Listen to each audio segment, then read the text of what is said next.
really appreciate you again for hopping on the show. Of course. So I wanted to ask, what was your like earliest inspiration to get into music?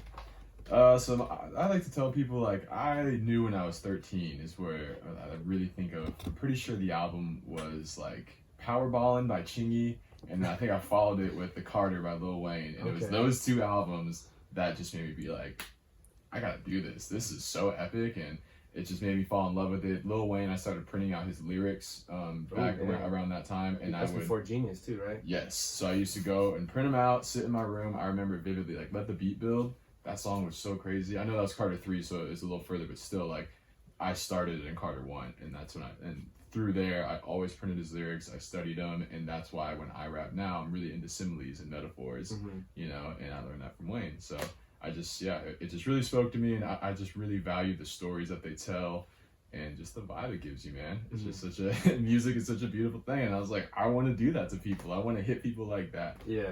Yeah. That's funny you mentioned Chingy too, because like the biggest Chingy memory I have is I grew up in Santa Ana, and we played Pop Warner at Memorial Park. Yeah. But I remember like they had a big loud PA speaker system. Yeah. And he had that song Bala Baby, right? That was off the Yeah, and that song was like every game, like for sure, because it was around that era, right? Yeah. I'm pretty sure it was maybe that year it came out. Probably, for sure. And they just always played it, like as we were warming up, stretching. So every time I hear that song, because I have it on my iPod and it comes on shuffle, I'm just like, damn, I remember stretching to this song. Like, we were like 8 years old. Like, puts you back in the zone a little bit. Yeah. Dude, that was a goer, man. Yeah, so it's super cool. Like music has that impact on you where it can leave like certain memories for you, you know, certain moments. Yeah, and the fact that it aligns with Bala Baby, for real, like I remember the cover art on that one, like, you know, and there was a track that Lil Wayne was featured on too on that album. I think it was called 26s. It's just all about rims on a car. But yeah, man, it's a beautiful thing. Chingy was never like one of my favorite artists. Yeah. But that album, I mean, had some hitters on it. So, so I was like, I gotta get it. Yeah, that's awesome, man. So when did you first pick up a mic and want to record your own song? So 13 was when I knew I wanted to, like 100% was the dream stage. Even more so than playing basketball, I would say, because I always looked at basketball like that's not gonna happen. I kind of was just real myself. Yeah, like I always heard the stats like 1 in a million or whatever it is. You know, like 1 in every X amount of college players. So like, okay, well, I'm not gonna do that. So let's just be real. But music always seemed like something I could do, and so I would say at 13, if I knew, dude, I didn't record my first. I didn't actually step into a booth with a mic probably till like freshman sophomore year of high school. Something like that, with one of my best friends, shout out Colt, in his garage, just like we are right now. And I thought I'm very accustomed to doing things in the garage. It's a good space. And it was just us, you know, the homies. We did like a cypher, like 4 or 5 of us. We all just wrote, you know, whatever we could, and we all recorded it in one night. And it took like 4 hours, and it was one of those. By the end of the night, his mom was coming in and being like, "You guys got 10 more minutes, and you're out of here." Yeah. All right, y'all, you got this better be it. You better hit it now, or this whatever you get is going on the tape. You know? So, but that was the first time, so I don't know, I guess that'd be like 16 or 17. But even after that, I never had the confidence to be like, hey guys, outwardly, I want to rap. This is a big dream of mine. Hopefully you rock with me. I didn't do that till I was 21. Dang. Yeah. Okay. So 8 years, and I always tell people that if you're listening out there, like, just go for your dream. You know it when you feel it in you. Like I said, basketball was my first love, but that dream never, like, clicked with me. This one, when I heard Lil Wayne and Chingy, like, I knew, like, oh, I could do that. For sure, you know? And so I could do this, you know? And, yeah, so if you have a dream, just go for it. It's never too late to start. Even if, you know, some people haven't found it. I'm 27. Some people still haven't found it. There is no too old, too young, too late. Yeah, exactly. You know, so I know a lot of people get caught up in their head with that, and it's like, whatever, man. For me, I've been doing it for now like 6 years, and this feels like my first year because I actually am doing more things like this. Yeah. You know, growing in an actual way that I can tell as opposed to just writing music. Yeah. That's awesome. So when I listen to your music, it's very like boom bap heavy. I feel like you're more of a lyricist than obviously like sometimes like that trap genre of music. Yeah. Was that like from the beginning you were always more like that, or was that something you develop over time? It's definitely funny because obviously, like I'm saying, it's, you know, Chingy, Lil Wayne, and I would say after that it was even like Wiz Khalifa. none of them are really boom bap artists. Yeah. And my buddies that I first rapped with, though, they are big hip hop heads. And so I always would hear things that I wouldn't normally hear. 90s hip hop, like Tribe Called Quest, Mos Def, Nas. And I know that maybe sounds funny of like, what, you weren't listening to those guys? It's like, no, like my friends had to kind of bring that into me.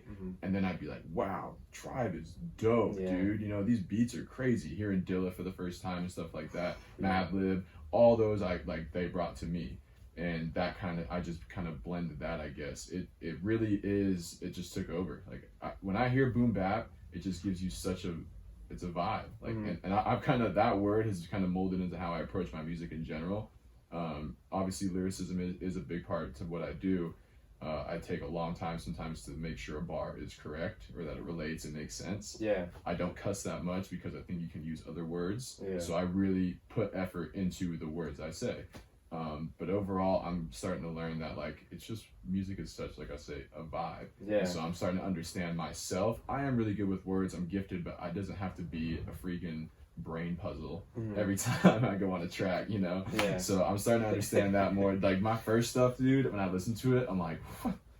I was just rhyming, pure just rhyming, which is cool. Yeah. But like there was still a start and an end point, but it was just like fit as many bars and entendres and things, and it's just like, as a listener, if I'd never heard of you, and then you just hit me with this, no, dude, I'm like, I don't have time for this. I don't know what this guy's saying. So I definitely am understanding more so of like just feel it, and then it comes out, and then that's what people are going to relate to, as opposed to banging your head against the wall for the most Albert Einstein bars. I feel that. I feel like Wayne was like kind of on that for a little bit though. Like he was just, I remember like not his freestyle, but it was a song 6'7". Yeah. Like when that came out too, like he was just, it was like bar after bar. There's no hook. Yeah. And it was like a bunch of, like you said, entendres, similes, or kind of like stuff like that, play on words. The ones that you listen to it, and it's like the 80th time you hear it, you're like, oh, there's that. Wow, he was saying that right there. Yeah. And you didn't get it the first 79 times, but you're still catching new stuff because it's like he packs so much of it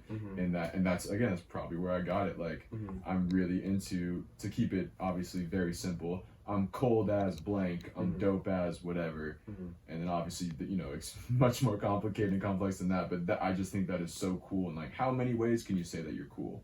How many ways can you say that you're, you know, dope or whatever it is, or that you're you can persevere through things and stuff like that. So it's I learned a lot from Wayne. I also don't write just like Wayne does, because I also just thought that was cool, and I thought that helped me feel it more. When I just, you know, sometimes when I write, I think I do think too much.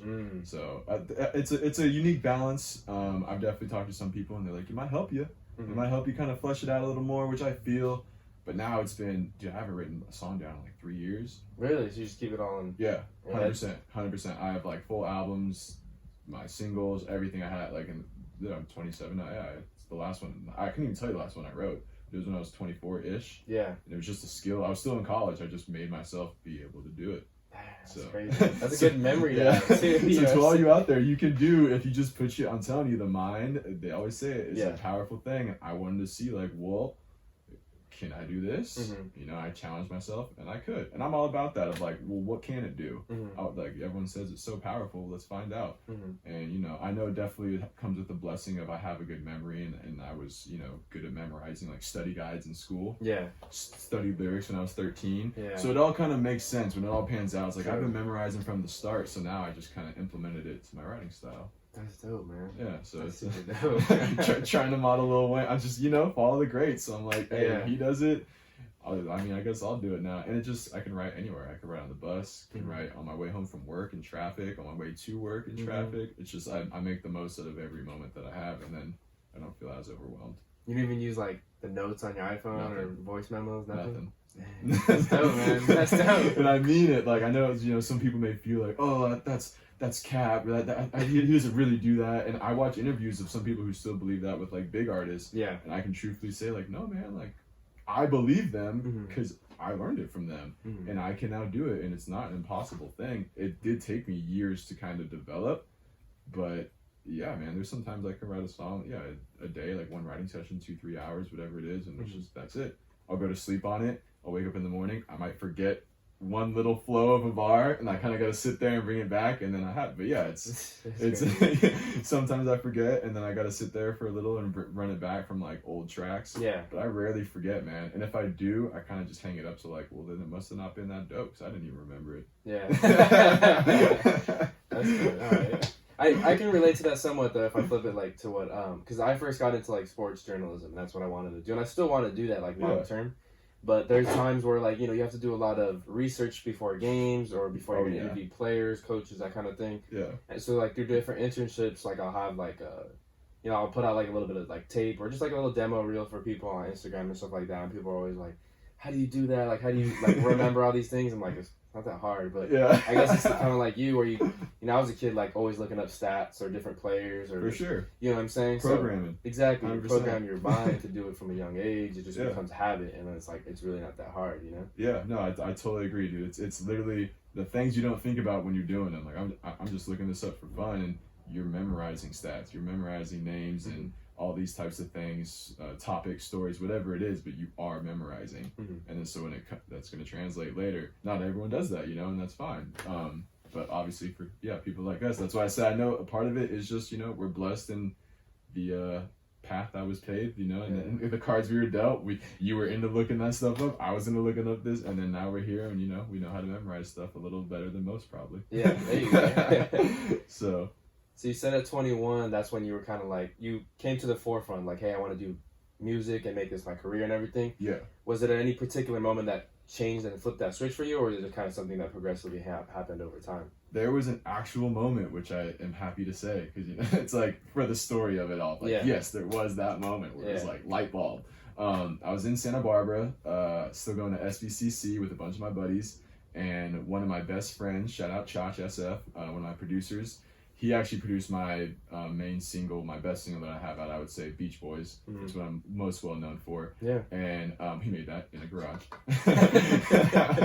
But we were in Santa Barbara. It was a rager of a night, Friday night party, and I think it was someone's birthday. I think it was our buddy Wolf's birthday. So just a bunch of people, dance party, etc. And we were just sitting in a room, and he made a beat. Yeah. And we kind of been, lightly tossing it up, but like I said, never that moment of like outwardly, hey guys, this is what I want to do, and I'm going to go for it, and I'm being serious. Never really said that. Was always, beating around it.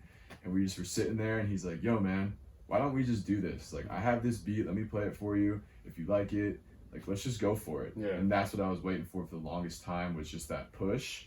And like with my buddies down here, they were kind of like, they had a group that kind of disbanded, and then my buddy Colt was also going into he plays instruments, so he was kind of doing his own stuff with that and working with other artists, and so I kind of was just sitting there like, do I really want to in my head? And then finally when I had someone with me, that was it. And so I just looked at him, and it was that night, and it was May 20 something. It was right around there, like whenever I was 21, 6 years ago, so 2014. Yeah. It was for sure like the weekend of May 22nd or 25th. That was my buddy's birthday. And we just decided right there. And I'll always remember it. The beat he made was called Use This. And like, I remember what I had. Yeah, what I had written to it was just about like using music to like reach your highest potential and reach your dreams. And that's what the whole thing was about. Damn. Right now we're here 6 years later. He's still making beats. I'm still doing this. But I mean, I still have so much to learn. Like I said, I feel this is my first year. And I'm okay with that, I wish I started when I was 13, but whatever. I started when I was 21. So. Yeah, better late than never, right? That's So I'm still just trucking along and trying to learn as much as I can. Like I said, I used to just write and just think I could just write and release stuff, and now I'm like learning the business, learning marketing. Still have so far to go, but I'm just being patient with it. That's all you can do. Yeah. What has been the most challenging part of the music business or in the industry? It's a good question. I want to be specific. Obviously, it's marketing. I'm trying to think of what in particular. I would say like actually pre and post launch of a song, and that I've like taken a marketing class, and I'm still in. I've actually bought little like packages, if you will, for release schedules and like what to do, if you will. Just because for me, I'm just like, if I have the info, I'll apply it. But it's so hard for me to just go and find, so I found these trusted people or agencies and then kind of went through them. But it's just, like what media outlets do I hit up? Mm-hmm. How do I find them? And then after that, like if that's pre-launch, okay, what about post-launch? Like, and then the content you create, telling a story through it, like all these things. And I know documenting, yeah, but it's like actually having a vision of, okay, if I'm going to release this song about me playing basketball, like I really want to have a song that, you know, walks through, you know, when I used to shoot in my driveway growing up, and, you know, then I was on this team, yada, yada, yada, captain of varsity, all this stuff, you know, strings it along, not just, all right, hit the studio, made this song, got the cover art, bop, drop in 2 weeks, y'all. Like, no, that's what I've done for, I think I have 6 singles out or something like that. I've done that for every single one, and they all have like hit a couple hundred plays and then stall out. Oh, okay. So, and I understand that, so that's one of my biggest goals for this year is actually applying the launch strategies I now have the knowledge of, and which I haven't for prior releases, and actually seeing like, okay, I know I have the talent, I know I have the music, I know it's good enough. So what am I missing here? Marketing. Okay. You know, and it's clear as day. So it's definitely, like I said, a long journey. So I'm being patient with it. It's a lot of info, but all you can do is just, you know, take it day by day and apply what you know. Right on. So going back, I want to backtrack a little bit to your college experience. Yeah. How was that like? Because you said you went to SBCC, but you're from Huntington Beach, right? Yes. So what was the decision in going out there? Just because I wanted to get out of the Huntington bubble, as we like to call it. Yeah. It's not everyone gets out. And so for me and my buddy, shout out Wolf, he was my roommate who we kind of made the pact of we could go to OCC, but we had no idea what we wanted to do out of high school, by the way. Had no clue. Didn't apply anywhere. Didn't care to apply anywhere. Was just rocking with it. And then kind of the date approach of like, oh yeah, I got to figure this out. And so we just said, let's just go to SB. It's far enough from home that we are out of our comfort zone, but it's close enough that I can come home, you know, emergency, or vice versa. I can be reached in an emergency, etc.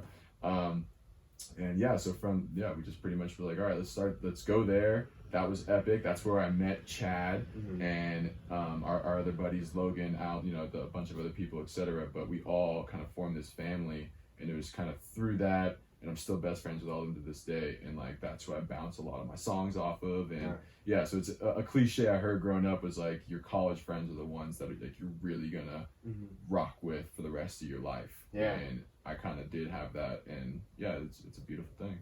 It's a different kind of vibe. Like, I went to Golden West first and then transferred out to Sac State, but I feel like sometimes your friends in high school, I still kick it with some friends in high school 100%, that I had. 100%. I felt like, you know, a lot of times you're kicking it because you guys live in the same city, so you guys go to the same school, and maybe you guys do the same sports. I feel like in college, like, for sure, like, you just meet more people that are like you, or like have similar goals or aspirations, or some, like, I feel like similar wavelengths, if that makes sense. You know what I'm saying? Yeah, no, I totally agree. And at the age you are, and that too. Especially, well, obviously, like you went away as well, and you don't, like, I'm not saying you have to go away, but it definitely does push you in a way to find out who you are. Yes. Because you are starting a new slate. You're nobody. You're going to a new town. No one knows who you are. I remember I loved that when I went to Santa Barbara. And I loved that when I went to Boulder. I walked in and like, no one knows who the hell I am. This is so cool. I could be anybody. I could be Batman in this bitch. So it was just a very free feeling to be able to like experience that and kind of just write your own story. And I think that's what allows you to go into your own mold. Because growing up, you're kind of always, me and my buddy Colt were just saying this the other day, we're all conditioned in a way whether we know it or not. So it's like growing up, and my friend group from Huntington, love them all to death and still have great relationships with all of them. But it's just like, I definitely realized things in me that came out in other ways. And I'm like, oh, this is who I am. You know, and that's something that I realized when I was by myself, like away from home, just sitting there going through, either if I was going through something or just kicking it with myself and looking out the window, like having some thoughts. But it allows for you to really grow into who you are. And that when those people are around, that obviously that's your truest self. So if they accept it, whatever bonds you make, then it's like, this is really, really, really me. And if you guys obviously rock with me for that, then I love you too. And that's something I've honestly like thought about starting a whole separate like podcast, shorter episodes obviously, but just like talking with people who went away to college and went away to school. Because I feel like it's such a life-changing experience for me. I was like relatively shy going up around here, and because like certain things had happened, or I was in a particular friend group, I felt like I had to be that way. And I remember like after college or after high school, I was kind of like struggling, like I felt like I was being pulled into two different directions, right? Like the way I wanted to go, but then the way everyone else kind of saw me as. It's tough. But then like going to Sac State kind of just like it freed me a little bit. And like you said, like just like walking through like the doors, like nobody knows who I am. No one knows. Yeah, it's like it's an amazing about feeling. You're like, oh shit, I can be whoever the fuck I want. You know? 100%, dude. Yeah. So it's really like, to me, it's really eye opening. And I know not everyone gets a chance to, but I love hearing that you even did it to go to community college, right? Yeah. I feel like a lot of times people out of high school, if they don't get into a 4-year or because it's too expensive or whatever, you could still do a similar experience big time with community college. And there's resources for you to do it, but and you save a lot more money that way too. Yeah. Oh yeah. And transferring too, you got like a 20 to 30% higher acceptance rate going from there. You know, it's just so overall the whole process makes sense. But yeah, it's one of those think outside the box moments. You know, it's really easy to, you know, if it doesn't go, you know, the exact route you wanted. Well, I'll just fall back, at least for Huntington, I'll just fall back at OCC. Yeah. It's like, I heard and I'm not knocking that at all. I think my sister went to OCC. Shout out, Brie. She was a state champ there for volleyball. So it's like, I am totally down with that, but it's just more so of thinking that, like, okay, I still want to get away, though. Yeah. And if that is important to you, like, I definitely challenge people to do that, because a fish doesn't know wet. So you pull it out of the water. Mm-hmm. So you do you really know yourself? You know what I mean? It's a cliche I've heard forever, and it's so true. It applies to a lot, but in this moment, definitely. Like, did I really know myself before I went to Santa Barbara? No. And then did I really know myself before I went from there to then Colorado, a whole new state? No. Like, Colorado is where I really became who I am. Yeah. And I totally know that. So I agree with you, man. That's a really cool idea for a podcast, right? And then you could have people who stayed here, and you could have both of them here, and then kind of like bounce off, like, what was your experience like? Yeah, I stayed here because of XYZ. I didn't want to go because I didn't want it, or whatever it is. Because some people, like, I know don't want to leave because it's like, this is where family is, or this is where, you know, and so I totally understand that vibe of like, why would I want to go where no one knows me? Yeah, exactly. Yeah, that's true. It can be intimidating. Like you said, the family aspect too. I think that was like a big. You know, I remember my cousin Lorena, shout out to her. She's the same age as me, but out of high school, she went to UCSB. Nice. But I remember, like, my grandparents, you know, like, they come from Mexico, so they were, like, super torn, because they're like, oh my God, you're going so far away. Yeah. So when I told them I was going to Sacramento, which is, like, 6-7 hours away, they're like, oh my God, mijo, like, we're terrified, you know, they were kind of worried for sure. But I just think, I mean, at least for me, the community college route first, and then going to Sac State, and I finished in 5 years, so I only spent 2.5 years at each, right?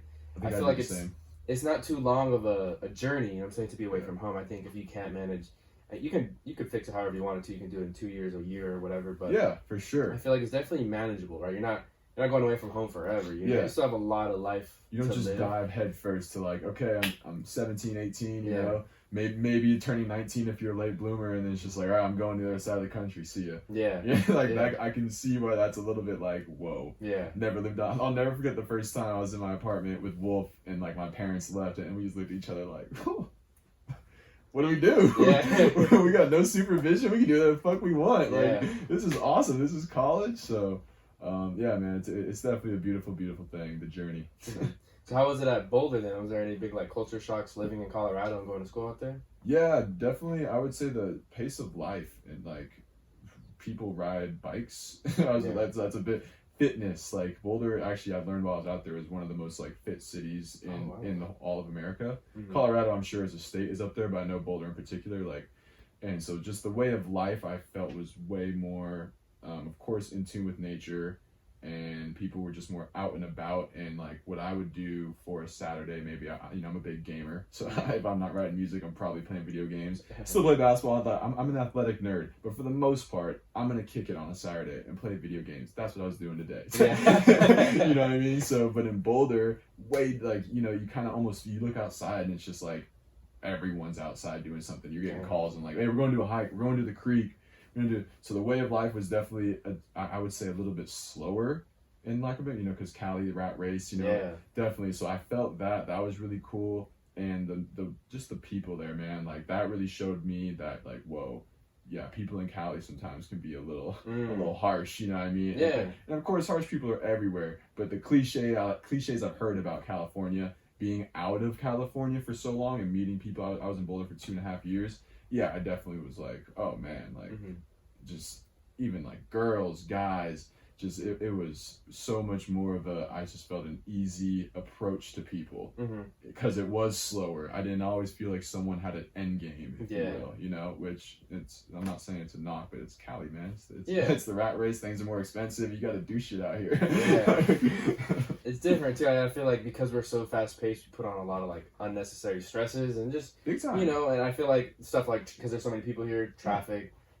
Accidents, stuff like that. I just feel like it makes people tense. Yeah. So that's why people are not as nice, I think. Or like a lot of that contributes, I'm sure. Definitely. But so when you go to like a smaller town, we went to Ventura the other weekend. Hell yeah. And it's like, I remember we went to a Subway, but like, you know, if you go to Subway around here, anywhere where it's kind of, they're kind of like banging them out. Yeah. There's a line, they're really fast.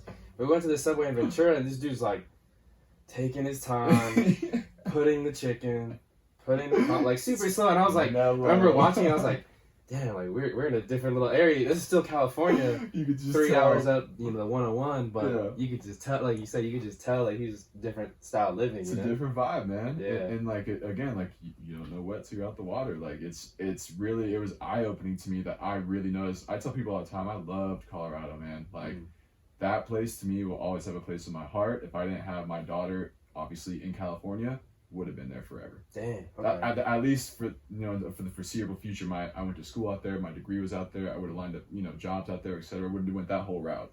Instead, like obviously I was coming back here, so like I didn't really like do all that. I came out here, wanted to spend time with my kid. I didn't get a job right away when I came back home, like the whole thing. Yeah. So, but Colorado, man, it's dope. Obviously, and at the time when I went out there, that's when weed was first being legalized too. Yeah. So when I was out there, it was like, what, man? Like this is wild. Yeah. So yeah, it's a really, really cool place, man. I love the vibes there. And it's just nice to be in nature. You get to see the seasons, the colors. Yeah. Green in spring, summer, like orange, yellow, fall, white in winter. So all that was dope. How far is Boulder away from Denver? Like 45 to an hour. Like it's like going to LA. Okay. Just like that. Okay. Same exact type vibe.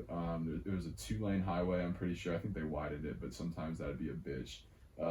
Driving that with ice was sketchy. Oh, yeah. I didn't drive while I was out there, so my homie would sometimes let me drive his truck. Picking up because you fly into Denver, so anytime someone go home and visit family, whatever, you had to get picked up from there. And I remember driving like that was one of the scariest. I can imagine. I was tail whipping, and they're like, "Oh my gosh, get this guy picked up, let's get the hell out of here." Yeah. So, but no, man, it's again learning experiences. I cherish them all. So it's like.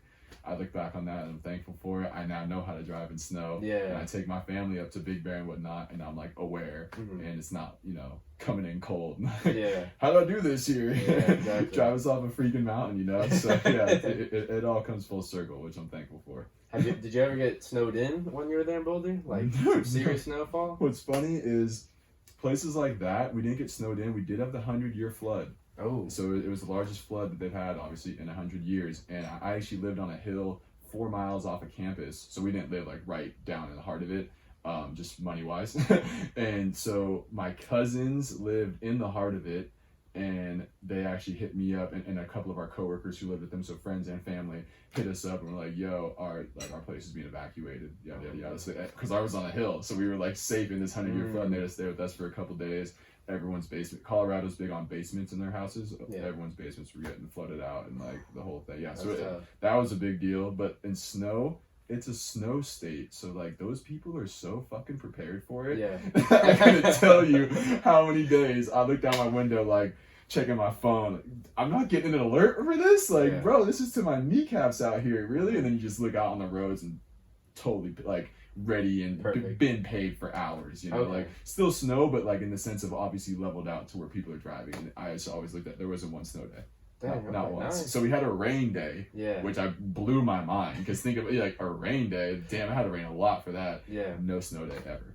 Okay. And I hear stories about like my buddy who went to college in Missouri. They got like 3 to 6 inches or something. He's like, "Yeah, we had a snow day." Like, what? He's like, "Yeah, the city wasn't prepared for it." So see, that's the difference right there. Like Boulder, of course, they're ready for snow. They're freaking revved engines ready to go. Missouri, probably not so much. Can you imagine what it would be like if it snowed here, and like how people drive like really bad already in the rain? Oh man, well, dude, that cliche is so true about Cali. I would say the driving in the rain, like when it rains in California, we freak out. Yeah, no, we do. 100%. It's definitely something I think I probably do too. No, my mom told me it used to snow, like it has snowed in Huntington before, like years ago. I don't know, like in like the 80s or 90s probably, like definitely before our time. But it has snowed in Huntington, 100%. Wow. And there was a time recently, like I would say. I know there was like a hail, I want to say, yeah, but it was so much hail that it like there was an aerial shot. I think because I was waiting in college at this time. Yeah. It looked like snow because it was just like the sand was like white. And yeah. Like, whoa. I remember that. And I was tripping too, but obviously you're right. It was hail. Like it was technically obviously not what we're talking about. So I personally have never seen it. Damn, if it did, whew, that'd be crazy. Yeah. I don't know if it'd be good, but it would definitely have some laughs. That's for sure. Mm-hmm. So you grew up in Huntington Beach. And what does the city of Huntington Beach mean to you? Because everyone knows it like Surf City and everything, but like what does it mean to you? Definitely growing up, it's always Surf City to me. Like that's just, I always thought that was so cool that like my city had a nickname like that. Yeah. And it's just cool little beach town, palm trees. You know, I hear stories of interviews, rappers and whatnot that whether they're from the Midwest or East Coast or something. Oh yeah, like I've never been to the beach. I'll never forget I watched the Wiz Khalifa Day to Day. And some guys in Taylor Gang, they walked out to the beach and it was my first time having my feet in sand. Yeah. It was like, yeah. What? Yeah. What? That is so insane to me. So ever since then, that was obviously years ago, I always just really took it to heart of like, this is such a big blessing. Some people never see this in their whole lives. Mm-hmm. I'm not going to take it for granted. Yeah. So definitely Surf City is the first thing I think of. I mean, truthfully, and like obviously with all the stuff that's going on in the world, I think of it a little differently nowadays. Yeah. That's why I said growing up, because in the last 2 months or so, I've spoke nothing but love for Huntington, and I'm from Southside. I still will always rep it because Southside made me. I had a great conversation with my homie Neil about that, and he was just like, I know the city may not be looking that great right now sometimes, mm-hmm. and I agree. He's like, but it's not like fuck your city, because like you're 27, your city made you up to this point. Yeah, you know? Exactly. So it's like it's a balance, but I love Huntington. It is good vibes, but definitely in the times that we're living in right now, it's more so showing me things that I've never seen before. Mm-hmm. So I like to call it as I was a little bit like blindly ignorant or willfully mm-hmm. ignorant in a way. Had a veil over my face a little bit. Okay. Because I just always, I look the way I look, and I kind of just always, like I said, had the perception of this is Surf Town, baby. Yeah. It's all mellow. It's all good. I love this place. People don't even get to see this sometimes. Yeah. So, but yeah, in recent months, it's definitely switching a little bit. And I would say I feel like Huntington Beach has always been in the news, because I remember the U.S. Open was like pretty big when I was in high school. Oh yeah. But then I think one year, I forgot the exact year, you probably can help me out, but they had like the riots. 2017, I'm pretty sure. Okay, so 17, like they kind of like, I know like the U.S. Open changed after that, right? But it was because like, U.S. Open was over and people didn't want it to be over for some reason, and they just kind of like, it was trying to turn into this thing where I was reading the news article about it. I was like, really? Like, what? Like, this really happened? And that was like the first time I remember Huntington Beach being in the news for something like that. And then you have the whole like the mask and like there were protesting the COVID-19 and everything. I can't even, like, that's what I mean. It's stuff like I'm sitting right here with the mask underneath my chin right now. Came in with the mask on, like, because have you ever seen the world shut down before? I haven't. Mm-hmm. So I'm gonna just go ahead and like do my part. Like conspiracy theories, I hear you. You can have one for anything that the government says. Trust me. I listen to hip hop. I'm there with you. Yeah. But for the most part, this is just it's the whole globe. Mm-hmm. So this is one that for me, I'm just like, just listen to what they're saying. Yeah. This isn't the U.S. thing. Yeah, and for Huntington, like even if you don't agree with it, I remember I posted something of like, I've never seen Huntington really protest too much, and I remember I saw so many people protest that, and then obviously what happened with the George Floyd situation. I remember I posted a video on my Instagram, and I was like, for all you people who are out there protesting about wearing a mask on your face to save people, I hope you're out there when someone died, and we're protesting this too. And then lo and behold, we know how that went. We were on the news for like not doing that well. So. Yeah, that's what I mean of like, I definitely love where I'm from, always will, because that's where I'm from. That'll always be home, but I look at it with a little bit of a different viewpoint nowadays, which is good because that's where we're at now. It's all about just learning and understanding. So if I can learn and understand my home better and kind of how to operate better, then word up. Yeah, I remember having this conversation though with Herbie when kind of quarantine first hit and they had the lockdown and recommended that you stay inside. Is that I felt like the reason why they didn't push like harder restrictions on us, and they said, hey, you can still go out for necessities and wear a mask and socially distance, but they didn't just say like, hey, stay the fuck home. Is because like, I don't know, like I feel like something about like the U.S. and like we grew up with this ego of like freedom, like we have the freedom to do pretty much whatever, right? Against everything that we stand for. Exactly. For someone to tell us, hey, you have to do this, you have to do that. Like I knew there was going to be some people, even with as lax, exactly, it wasn't going to go over well because even as lax as they were about it, like, hey, we should do this, people were still going to be like, oh no, like, we deserve the right for this, and we deserve, because that's what this country was built on, you know what I mean? It's like in our, not commandments, it's in our foundation. Amendments, in the Constitution, like for that. Sure. So it's just, but it's sure, like, no, this is an unprecedented situation, like you said, have we ever seen a pandemic this big? No. And even when it, dude, I'll be the first, when it started, trust me, I was just like, whatever, man. What lockdown? Yeah, I'll bet. I'll bet I'm not gonna have to go to work for 2 weeks. Yeah, I'll bet I work from home.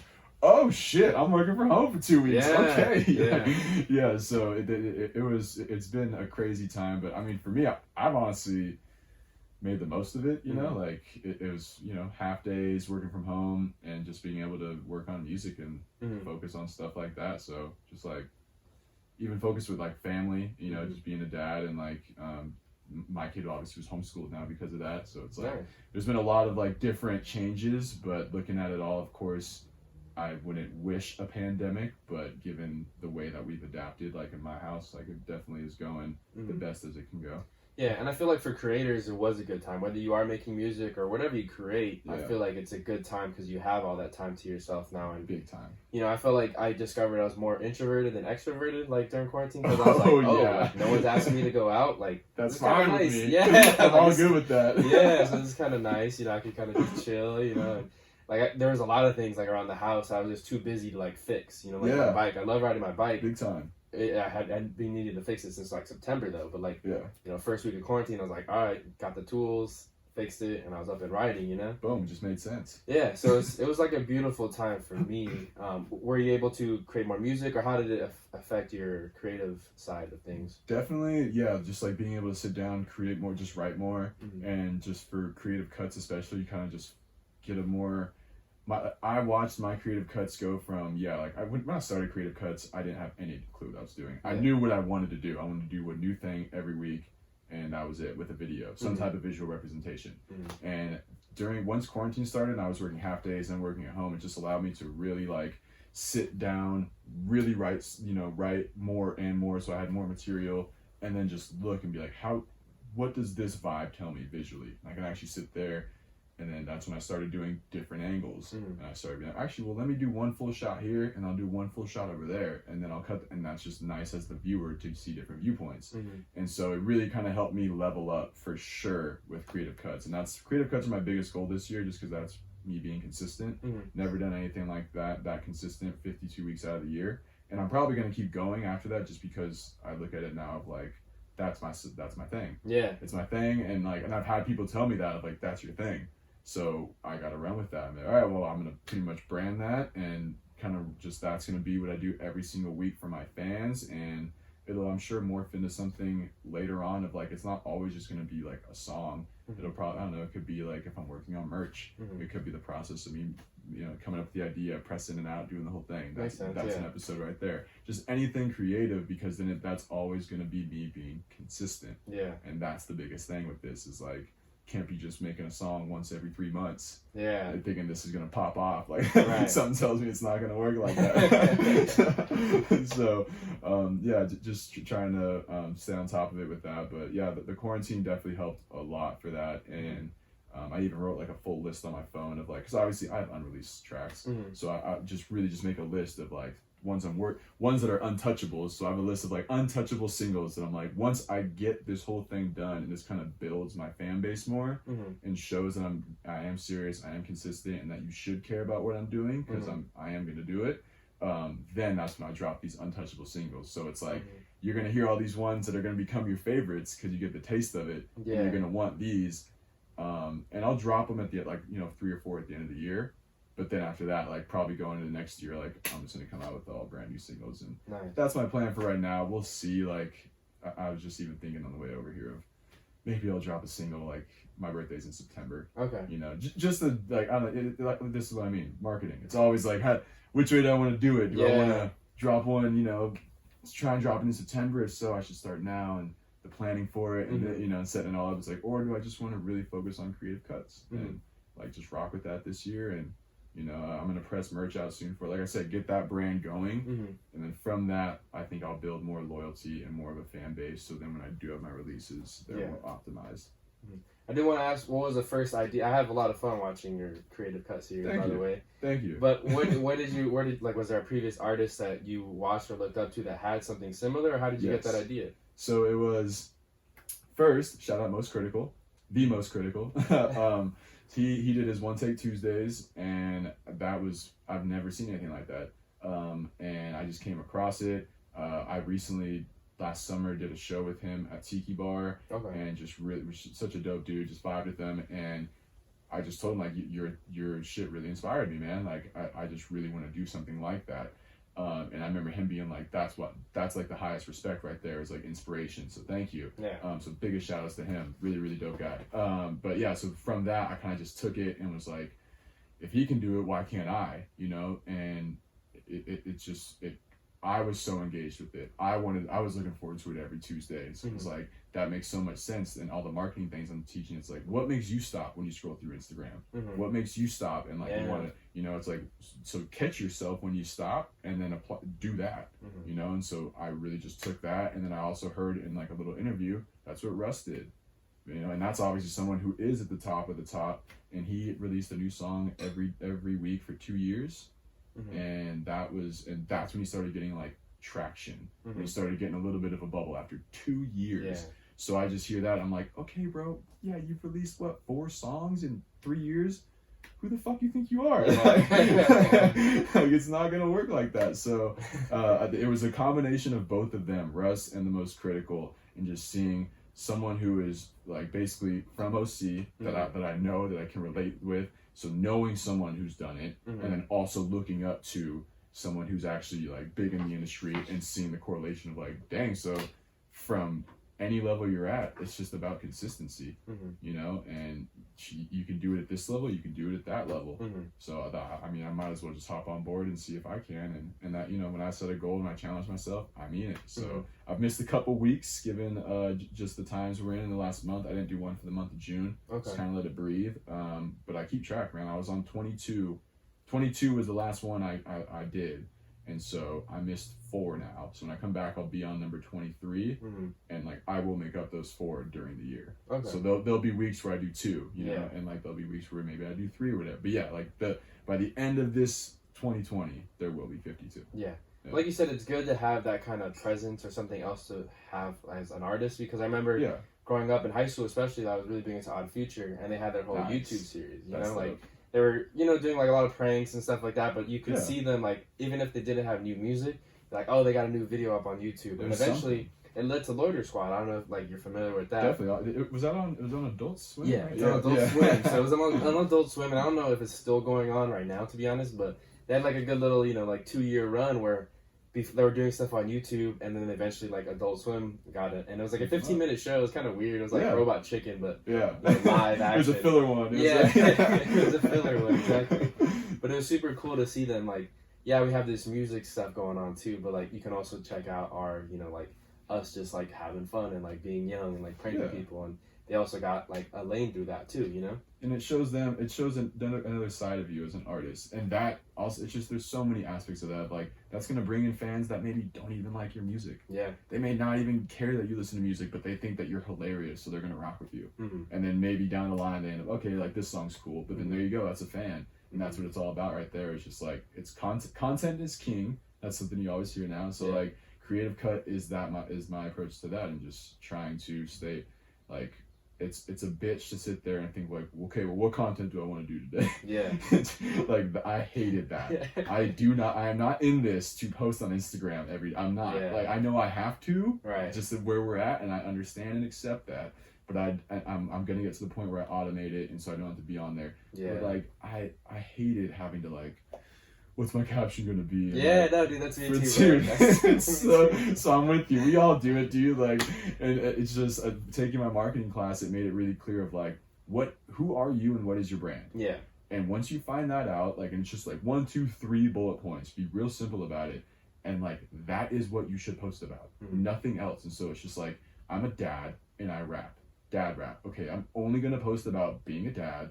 And I'm only gonna post about rapping. Mm-hmm. No like friends and like going to the whatever. Like, no offense to the homies, but like I deleted like a bunch of stuff because it's like that doesn't apply to your brand, Mm-hmm. and if that it doesn't align, then that's distracting. Yeah. And so we want when people come to see your brand, your social media profile, your website, whatever, it's very clear. Mm-hmm. Oh, this guy raps. Mm-hmm. So when I do creative cuts, like, dude, you scroll down, it's all you see is music video. It's like, okay, yeah, this guy does it. Mm-hmm. You know, and it's not, I'm a rapper in my bio, and then you see nothing about me rapping. Yeah. You know, yeah. So it was just it's all got to be cohesive, and that's pretty much where I'm at with it. Mm-hmm. You mentioned fan base earlier, and I was actually watching one of, I don't know if it was creative cuts or something different, but you met Reason. Yeah. And you talked about like building your tour. How did that experience go? I was so nervous. Yeah.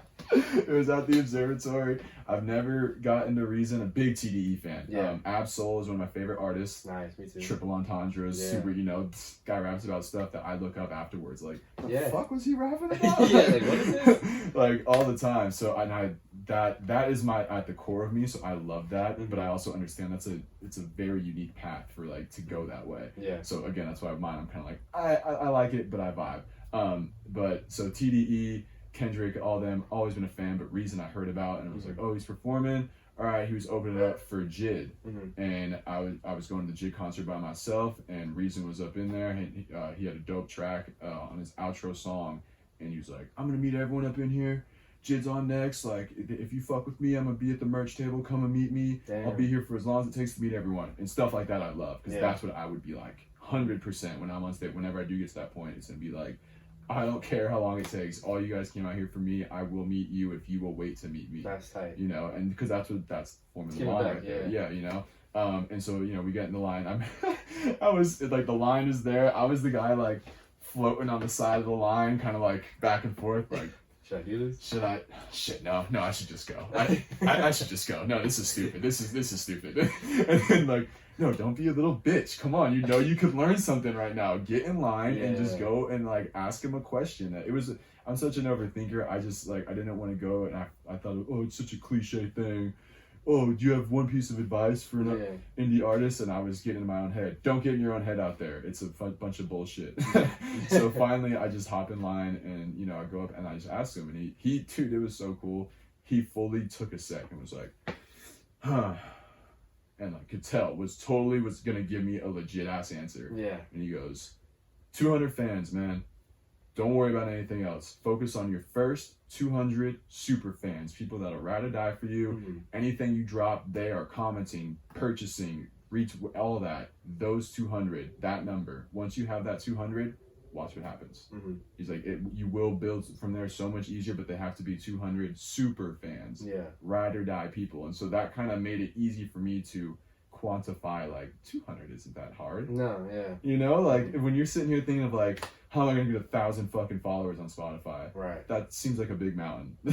When you break it down to 200, it's like, I could run an ad and do that. Yeah. You know? Like, so it was really, really cool to take away with, and that's why, like, I posted a video about it. Yeah, just to be like, I know there's so many people out there that this mountain seems impossible. Mm-hmm. So this is just my little, like, hey, from a guy, Reason, who's on one of the sickest labels and works with some of the best people we've ever heard, he said, from his path, I'm sure, just get 200 fans and build from there faster than you've ever seen. Yeah. So honestly, I have like a very like high, I think very highly of Reason, like just as an artist, because I feel like he has sometimes of like, because he's from Carson, so I think he draws some inspiration from Ab-Soul. Yeah. Because he does have a lot of play on words in his music. Yeah. But then he's like social media presence is like Schoolboy Q-ish. Yeah. I feel like he has bars like as good as Kendrick He sometimes, does. and like his freestyles are super good. And he's funny. Yeah, he's funny. So he's it's like character. he has like a little bit of all the other TDE superstars, and he's like his own person though. So I feel like I tell people like when they're like, oh, who's like the best up and coming artist? I always say Reason. You know? That's sick. I feel like in 2-3 years, like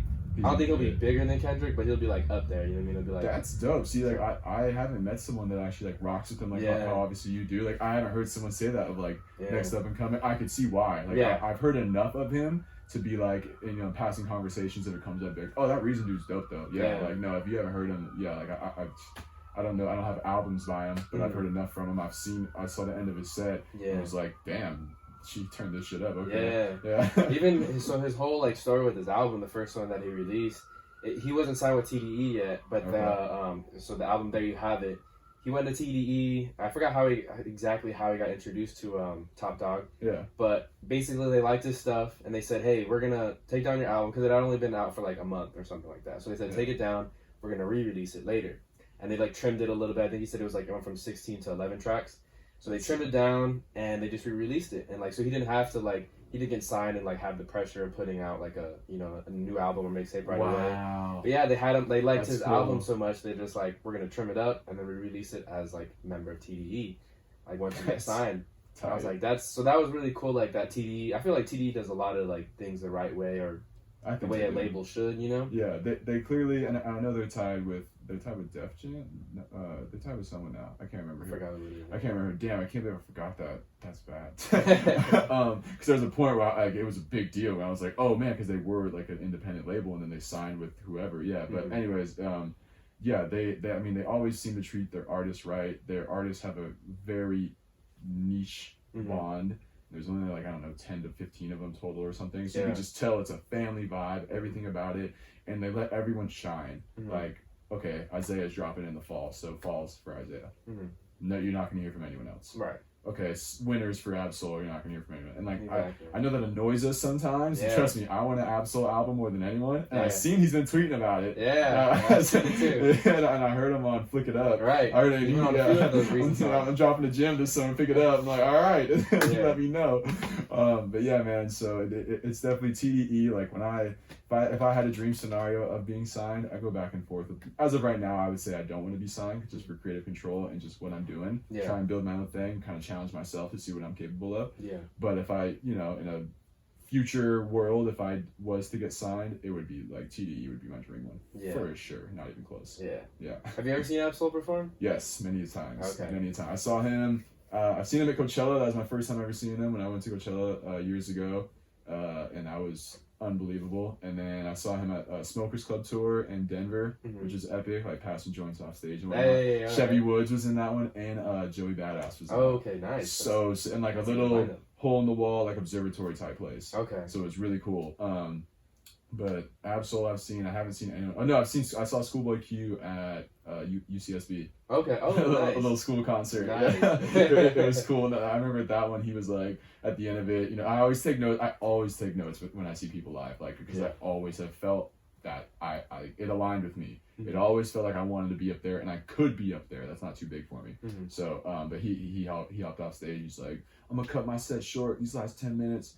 I never got to go to college, man. Like, I think this shit is so cool. I just want to come out in the crowd with y'all and just vibe with y'all for a little bit. Yeah? Yeah, and he just went through the crowd, was giving daps. They just turned on his music and just turned it up, and he was just in the crowd. That's tight. Yeah, because it was in like, it wasn't huge. So I'm talking, this was years ago. So this is probably 4 or 5 years ago. Probably longer. No, longer than that, because I'm 27.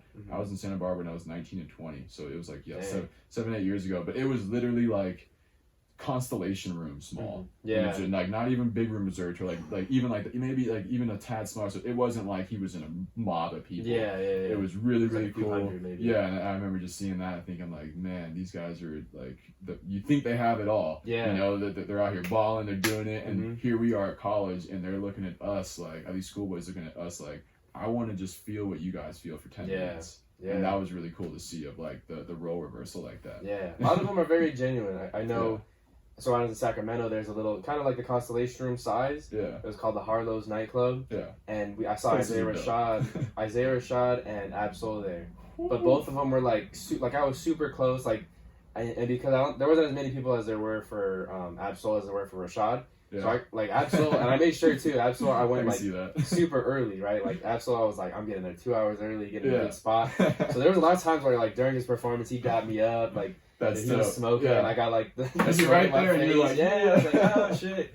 So it was really cool. Like that was like probably like one of my most memorable concerts, just because one, he's like one of my favorite rappers, and two, I was like, you know, like you and me distance to him. Yeah. Like I said, it was a tiny stage. There wasn't like too much of a space between the crowd. Because places like that, it's really like the stage, the speakers, and then like fence. Yeah. Yeah. So you're like, whoa, like this is super dope, you know? Yeah, it's not that like big gap where there's like 6 feet and then you know you can't even reach. It's like you're right up on. That's how the Smokers Club one was too. Yeah. Like you were right up on there. Funny story actually, when I bought VIP tickets to meet Absol at Observatory. This was a really funny story. Mm-hmm. And it was on a Saturday night, it was on a Sunday night. My bad, Sunday night. Friday night, I flew to San Francisco to go meet my buddy Chad and make music for the weekend. And because it was just like a kind of heat of the moment, why not? I'm pursuing my dream. This is what it's gonna be like one day. I'm gonna go hit a flight and we're gonna make music, and then I'm gonna go hit a show the next, like, you know, and I'm gonna be up all night, whatever. This is what I'm about. Yeah. And so I'm up basically like 2 straight nights. Like, like we don't sleep for the most part. We're up till 3, 4 a.m. Wake up at 8 or 9, do it again. And so I fly home, and when I go to this Absol show, I'm early like you because it's VIP. So you're supposed at Observatory, doors open at 7. You're supposed to be there to meet him before that. Yeah. I was in line for an hour and a half. And I was the next person in to go meet him. The next one. Yeah. All right, guys, we're going to shut it down. Everyone else after this, you got to meet him after the show. Oh. And I was I'm on fumes. I've been traveling all day. Yeah. 2 days of basically no sleep. The second night especially, because it's your last night in San Fran, like, we really didn't sleep. You know, it's your last night there. So I'm just on fumes. I just stood up for an hour and a half straight. And now I got to stand up for another 4 hours or so, concert, if not more, if like maybe 5, and then I can meet him. So it's gonna be 6 hours of just standing up, and I go to the very front, and I'm locked in there, and I literally got to the point where I was like, my back was spasming. I was done, dude. I go in the back, I like leave, because you know when you're in the front, you can't leave, because if you do, you never get back. Right. So I'm sitting there, and I'm like, my back. But soul, I can't. But my back. And so finally, I dip out, and I call my girlfriend, like, I don't know what to do. This is my favorite rapper. I've always wanted to meet him. I don't think I can stay here. Like, I'm literally toasted, dude. And I left. And so to this day, I've still never met him, and I just kind of hung it up. In those moments, I always like find the good, or like how I can accept it. And I just hung my hat on like, just wasn't supposed to meet him that way. Dang. So that means I'm supposed to meet him a different way. Okay. You know, nice, and I'm fine with that. Yeah. Like, man, I'm supposed to meet him when I'm signed to TDE, or I don't know, I'm featured on a track for him, or vice versa, and then I can tell this story. Yo, bro, I'm supposed to meet you. My fucking back hurt. Yeah, that's wild. Yeah, so just a little funny story with it. You know, just waiting for the puzzle piece to align. Okay, right on, man. So we were talking about creative cuts earlier, but I was digging through your Instagram page, and you had the field study page, right? Oh yeah. Do you plan on bringing that back at all, or what was the idea, inspiration behind that? Yeah, it's one I've wanted to be more consistent with, but truthfully just haven't. You know, that's definitely one that's just been on the back burner. I made it up because of Rap Genius, and I was just telling shout out YBG. I was just telling him the other day of like how I came up with it, and I was like, you know, Rap Genius, I think it's so cool to annotate lyrics. Yeah. I used to print lyrics. Yeah. I used to really want to know what you were saying and what it meant, etc. And I'm not an idiot. I am not a household name yet. So I want people to know what I'm saying. I do take time with my lyrics. I do come from the roots of wanting to have these crazy bars. So I was just like, I don't want my shit to just go over your head. Field study. Rap Genius won't annotate my shit. I'll do it. Yeah. You know, like, you know, like, it's not, Rap Genius won't annotate my shit yet. I know one day they will. But for now, it was just like, I want you to know me that well. Like, it's one thing that maybe you hear I'm a boom bap guy and maybe you're more of a beat person, but if you watch a video of me really breaking down my lyrics, that'll show you a whole nother side of me. And like where my head's at of like, whoa, that's what he did there? Yeah. I didn't even know that. So I just made it like that, and it is something that I will bring back with whatever my next single is. I did one for Kool-Aid Coated, which I released in October. I was gonna do them for creative cuts. I was gonna like for some of the best ones, but I'm just gonna save it. Like, it's just one of those, like, I'm just, like I said, creative cuts are the main focus and the main goal for this year. Kind of just like I put my head down and work, and then after a year lift my head up and see what I built. Yeah. And then we'll go from there. But yeah, man, like, I'm glad that you appreciate the field studies. That's that people have told me about. Yeah, like, they really do that, and I don't have enough of them. So for anyone listening, they are coming back in full force, because when I do have that next single, whether it's in the fall or if it's next year, it's gonna be like singles are planned, so it'll be consistent, like single and then another one, so there'll be a field study, another one, another one. Yeah, so that'll be something that and it's like we were saying earlier, it's just content. Yeah. Just another way of, like, I'll be sitting in some room that I'm usually not sitting in, and, you know, a whole new vibe, and just me talking to you. Yeah. No, I like it because, like, I feel like we can relate, because I feel like Ab-Soul, he would, like, rap about things where you're like, I gotta look this up on Rap 100%. Genius. And then even sometimes Rap Genius didn't have everything, so you're like, I gotta look this up on, like, my Google. own. I gotta go search. actually research. Yeah. Tell me a rapper that you listen to who actually made you go research something. No, it was dope. Ab-Soul, for sure. Lupe Fiasco had some joints like that. For sure. Joey Badass is, like, newer, and he had some joints Definitely like that, agree too. with that. And I'm forgetting, there was another one, too.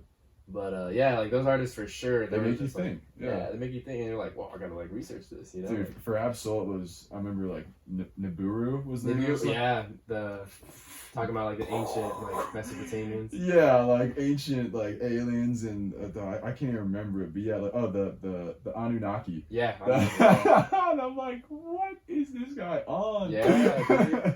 Like, to go and, like, where do you even find that? Like, where do you... Okay, maybe you found it in a book, but how did you even come across that book? Yeah. He's such an interesting dude, though, right? Yeah. Like even what he had, like the Herbert... No, that's his name. I forgot the syndrome that he has. Oh, that makes his lips black and his eyes, like, seems like they're closed, too. Wow. Damn. I forgot what it's called. I'm not going to be able to remember it. That's so bad. Yeah, no, I feel bad, too. Blacklit pastor. Oh, my Lord. Yeah. Oh, man, that's bad. But he just seems like he's sorry, like... Soul. Yeah, sorry, man. We failed you. I promise we'll get it off the air. But even he did that song too. I don't know. It's not on like Spotify or Apple, but he did like Christopher Joner. Yeah. On YouTube. Oh, Christopher Joner was a rowdy track. Yeah, that one was a dope track. So it's just, I feel like he always like inspired me to like Google search stuff, and I was like, yeah, this is cool as hell. Dude, that's so bad that I literally did like a report on it. Oh, did you? Yeah, that's so bad that I can't recall it. I'm thinking of the Book of Soul. I know he says it in the Book of Soul, but I literally can't remember it. Damn, that's so that bothers me. Whatever. It is what it is. Yeah. But yeah, man, Soul's one of the favorites for sure. And then I mean, I guess Kendrick's probably after that, but all the TDE is sick. But yeah, Soul is just such a freaking alien. Mm-hmm. So searching through your discography, the last project you dropped was No Running on Deck, correct? Do Not Run on Deck. Do Not Run on Deck. Oh, yeah. No, you're good. Do Not Run on Deck. What was, I guess, how long did it take to put that album together as a whole? So that one, yeah, first project, that definitely is like my baby, because that's like didn't know what I was doing, used GarageBand, I didn't even master it, I definitely know, I did not master it. I literally made it on GarageBand, so like all the levels, like it's mixed, but all the levels are like low, so you gotta like crank up your volume all the way to hear it, and nowadays I like use Lander and stuff. But Do Not Run on Deck I actually made it because in the cover art is a sign that in my first apartment when I was living in the Slater slums of Huntington, shout out Slater, I was just sitting on my couch, I looked out the window, and it was like a couple of like apartment complexes down, but it wasn't right next door, it was like a couple down, but I could see this sign, and it literally just said, Do Not Run on Deck. And I'm just such a, like I was saying earlier, like a vibe, universe, puzzle pieces, timing, everything about that. So I don't take stuff like that for granted. And whatever mood I was in that day, it just hit me, and I just looked at it, and I just had fleshed out the whole like process of like, do not run on deck.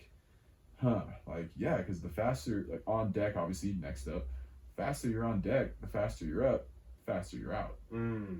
And then it was just like, ooh, that kind of, that was my approach to it, of like, and that, whatever my thought process was that day could have went anyway. But that was where I was at, was like, don't rush to get there, man. The sooner you get there, the sooner it could be over. It's not a guarantee that once you get there, you're just going to fall off and it's done. Right. But it's like, the sooner you get there, you better be ready to stay there and to build off of it. And like a great analogy is like, everyone wants to blow up. If like, I want to blow up right now, 100%. But if I just woke up tomorrow with 1 million fans, would I be able to keep them? Would you be ready? Yeah. No. Yeah. No, like I wouldn't. I don't even have merch. Yeah. So it's like you gotta be real with yourself. And so way when I was even making that, like bro, I made that in like 2017. So if I still don't have merch, like and obviously it's coming probably in the next month or two. But it's taking me this long. Yeah. You know what I mean? And so it's like when I think back to that, it makes so much sense of like, and I'm not rushing, you know, trust me, I want it to all go faster too, but we all have our own path. And I put in the work and I definitely work every day at it. So it's one of those like, you know, some people they may only have to do it for 2 years and they may get, you know, crazy success and do it. Like word up to them, kudos. Like that has nothing to do with me. And so my thing may take me 8 years. Cool. It may take me 10. Cool. But it's just all about, you know, being consistent and rocking it out. Yeah. That's wonderful to hear. I feel like sometimes we get too much in a competition with other people. Big time. Right? When it should be just, you should be in a competition with yourself. You should be better than the day you were before. Yep. I like to use the analogy, like we all are in this race, but we don't all get like the same starting point. Exactly. Right? So like the fact that, you know, I think it's like don't compare your day 10 to like their day 100. I was just saying, I'm with you. Yes. So it's just, I mean, there's times too, like don't get me wrong with the podcast. Like I've been doing it like this style over a year. I was telling you before. Yeah. But there's times where I'm just like, I want to blow up already. You know what I mean? I feel like I need, you know, the Joe Rogan type like fan base. You know what I mean? Like but like you said, like would I be ready for it? Like I don't know. You know what I'm saying? 100%. Like there's still times where I don't feel like not quitting, but I feel like do I really want to do this again? The mountain is too big. That's how I always describe it. It's like it's not quitting. Like anyone who, and I know, just knowing you from honestly a short while, like you're not a quitter. Yeah. You know, anyone who starts something like this and keeps it going for a year, like I was saying before we got on the air, like this is no joke to run a podcast. Yeah. Like it's a lot of fucking work behind the scenes. So we're not quitters, and so when we have those moments. And I've had plenty of them, and yet here I am on year 6 still doing it, you know, but it's just more so looking up at the mountain and being like, am I really gonna be able to get up there? Like I'm not gonna quit, I'm already off the ground, but am I really gonna be able to get all the way up there? And that's kind of like that moment of like, and then it's do or die. Then people like us, we just put our head back down and keep climbing. And even like going back to quarantine, what we were talking about earlier, I felt like during quarantine I got really good at promoting myself out there, because a lot of times I would meet people, especially new people, I wouldn't tell them I had a podcast because I was still kind of like shy about it, still kind of nervous about it. Totally. Even though I've had like a lot of good artists and a lot of like good shows, and people tell me, like people that listen to it, you know, they're always like, oh, like, you got great stuff, but I was never like up in the forefront. I don't know how to be like, like I have this podcast, like check it out. And I feel like I've slowly started to get more comfortable, especially because like we went back to work too at the office job that I have, and you know, I remember like the first person told in the office, I was like, like, you know, I have this podcast. I was really quiet about it. If you like podcasts, like check it out. Then, super humble about it. And then he loved it, and he was like, bro, this podcast is amazing, and I was like, oh shit, like thanks man, like and then now like my whole department knows about it. Shout out to V2. Word. You know, like all that though is like, when you make it big, I was like, bro, don't talk about that yet. Like I'm not ready to make it big, you know. But it's those people, man. That's beautiful. It's those people. It's I think Absol said it. It's like I can't remember the exact line, but it's like shout out to the like ones who told me I was the one like when I was nothing. You know, like not nothing obviously in worth, but like when I was just starting from the bottom, like and those people be like, nah, man, like this is when this gets to the top. Make sure you give me an autograph. And like you're like, okay, come on, man. But it's just, damn, man, they really like did say that to me though. That's really cool to feel, you know. So word up, man. No, it's definitely it's all about the growth. So to wrap things up, outside of creative cuts, what are other goals that you have for the year 2020? I thought about this one on the way over a lot. Creative cuts is the main goal. That is my number one, because as I said, that's the one thing I haven't done. I challenged myself. I told my fans. So I put a lot, you know, one of the only things you have in this world is your word, and in hip hop, word is bond. So I said I was going to do it. I'm going to fucking do it. So that's number one, just get creative cuts and keeping that going and making that kind of my brand, or at least part of it. And then the merch that comes with that goes hand in hand with the brand. And probably my last one would probably just be like, the rollout for the single. So just like creative cuts, and then whatever my next single is. I think my next single actually is going to be a song called Southside. So, you know, shout out Huntington. You know, that's what it's regards still to home, man, regardless.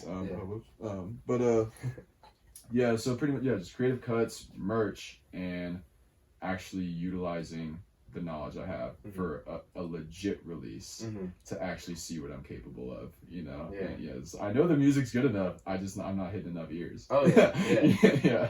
Well, I'm looking forward to that, man. Looking forward to the merch. Looking forward to all that. Definitely. Before we wrap things up, I do like to ask a couple like fun, quick hitters just to help the audience to get to know you a little bit more. Hell yeah. What is your favorite or go-to toppings on a pizza?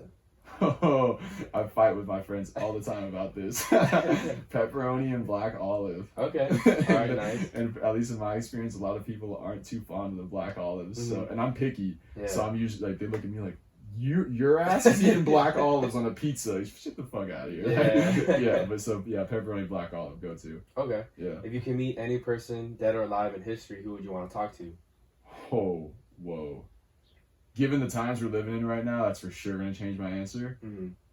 I mean, first person that came to mind was Martin Luther King. I got to do one music just because obviously we are here for hip hop. Oh, it's tough.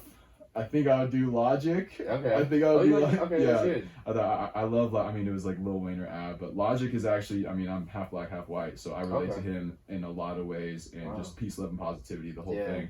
So I think he would be someone in his story and what, you know, just being the way he is, you know, biracial in hip hop. That is someone I would love to kind of just pick his brain. And he's all about, you know, good vibes. Yeah, he is. I would love to pick his brain. I never understood the amount of hate, because I like his music too, but I never understood the amount of hate he got from like a lot of old heads. Yeah. Like, who is this white kid, like, you know, saying all this stuff, and like, why is he being so like cheesy? It's like, man, just like, it's hip hop. Like, and I don't know. Like, I feel like they went harder at him though than they did with like G-Eazy or Eminem or other white dudes, you know what I'm saying? It was just like, why are you guys going so hard? And it's biracial, you know? And it's wild, and that's like, you know, I tell my girlfriend and other people all the time, is like, that is a lot of who I am. I'm always smiling and happy. Yeah, we have bad days, I have sad songs too, but for the most part, I just want to be happy, you know, and I want you to feel that too. And I tell people, like, there's people that hate him. Yeah. Think of what he's about. There are people that hate him. And he's all just about, like, be yourself, be happy, be with whoever makes you happy and feel loved. And people hate that. Yeah, so crazy. when you hear, Logic and Martin Luther King, just, I mean, Logic for the entertainment and just my dream and what I want to do, but then also Martin Luther King, because I am here to change the world in some way or shape or fashion. Music is what I know I have a talent for, so I am using this to vault myself to a point that my voice can have real, you know, powerful change. I know right now it does to a sense, we all can affect change, but I want to vault myself to a point where I really, you know, have a platform. And you know, so for right now, like, music is the talent that I have, and I'm going to try and use this one. Yeah, that's good. Well said. Yeah, thank you, sir. Let's say you were stranded on an island, but food and water were provided. What are 3 things you'd want to bring to pass the time? Gotta bring a Xbox off top. So, So, I mean, with that, so, okay, this is going to be complicated now, because if I'm bringing an Xbox, I gotta bring a TV. True. You can bundle it in one. Oh, we're getting the bundle, baby. Shout out Progressive. Definitely the box with the TV, so if I got 2 more. I gotta bring a book. I'm not a big reader, but that is a huge goal of mine, and obviously there's nothing like having something to read. Yeah. I'm really into Greek mythology. Ooh. So my girlfriend got me this like big old thing that just tells all like the old stories of how like the gods were created and all their culture, etc. So I bring that book, and for a 3rd thing, dang, I don't even know. Do I need a 3rd? No. I think I'm set. No, for the 3rd thing, I'd bring someone. Okay. Yeah, kind of cheat the rules right there. No, if not someone, then I would just bring like I don't know. You said there's no food and water. No, there is food and water. There is food and water. Yeah. Dang, man. I'd bring something for exercise. Basketball hoop. Okay. There we go. Okay. Nice. See, you see how simple my life can be. Yeah, that's good though. I'm over here just like, oh no, I think I got it all. Yeah, I mean, too. Video games in a book. I think we covered it. That's dope. If you could have any kind of exotic pet, what would it be? Black Panther. Ooh. Off top. Nice. Black Panther is my favorite animal. I actually just watched the movie the other day, so I was really fired up on it. Okay. Tell my girlfriend, like, look at a Black Panther, like the actual animal, when like he goes to like the other realm and then you see him in the tree. I was like, look at how gnarly that thing looks, man. Things in the dark, you just see 2 yellow eyes pop up. Like, oh, that thing is so dope. Yeah. So yeah, I actually used to, you know, the wildlife places, you know, we can like adopt an animal or whatever. Yeah. Like I never saw it personally, but like I at one point adopted a white tiger. Oh, when I was a kid. Yeah, my dad at one point had a girlfriend who was like super wildlife and whatnot. So like my sister had a manatee and I had a white tiger. Oh, Right? Yeah. That's something I want to do with my kids, like in Yeah. the future eventually. You know, So like, shout out wildlife, you know, shout out That's animals. yeah, that's tight. Yeah. All right, last one. If you could give any advice to your younger self, what would it be? Dude, these are great questions. Shout out to you. These are Thanks, like man. really great questions. Wow, and I love thoughts like this. Mhm. I've actually really wanted to write a letter to myself and stash away for a while. Mm. To my younger self, it'd probably just be patience, man. Like that is just such a word that in any path of life that you're in or wherever you're at, like just be patient, man. Mm. If you were to tell me when I was 14 years old, that which is right around high school, hey man, in 10 years you're gonna have a kid who's 6 years old, and you're gonna be going after this dream that at the time I was way too much of a bitch to say I wanted to do. Yeah. So you're gonna grow into your confidence. You're gonna grow all this stuff. You're gonna win 2 rap con. All these things, like I would never have guessed it, you know. So it would just be patient, because you never know how this shit's gonna go. Yeah. You know, so you know that's pretty much it. And that's my advice to anyone out there too, man. Like the mountain can be big, even to you, man. Like the mountain can be big, but all we can do is show up every day, be patient, and we never know how it's gonna play out. So Man, well said, man. keep rocking. If you want to go ahead and plug anything, whether it's your Instagram or where you can find your music, go ahead. Word. For anyone out there, I am on all streaming platforms. My name is Fields. That's Fields. I am not a household name, so I would recommend you look up my summertime single. Summertime is here. Beach Boys. 2 words. Boys with a Z. Other than that, you can find me on Instagram at It's Real Fields, all one word. New content every week. Creative Cuts on Fridays. Yeah, man, it's gonna be a fun year. It's gonna be a fun ride. We're gonna get there. Awesome, man. Really appreciate you. Really looking forward to all your stuff coming out this year too, and best of luck. Appreciate you. Know I'll be back soon, no doubt. Yeah.